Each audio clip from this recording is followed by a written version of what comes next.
একটি ছোট গ্রামের দরিদ্র কৃষক রফিকের জীবন শুরু হয়েছিল কষ্ট দিয়ে। প্রতিদিন খেটে খেতেও তার সংসারে অভাব লেগে থাকত। কিন্তু একদিন সে একটি নতুন পরিকল্পনা নেয়। পরিশ্রমের পাশাপাশি ছোট একটি ব্যবসা শুরু করবে। প্রথম বছর ছিল খুব কঠিন, লোকজন হাসাহাসি করত। দ্বিতীয় বছরে সে ধীরে ধীরে উন্নতি করতে শুরু করে। তৃতীয় বছরে তার আয় বাড়ে এবং সে নতুন জমি কেনে। চতুর্থ বছরে তার জীবন বদলে যেতে শুরু করে, পরিবারে আসে স্বস্তি।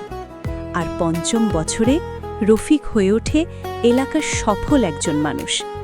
সবাই এখন তাকে সম্মান করে।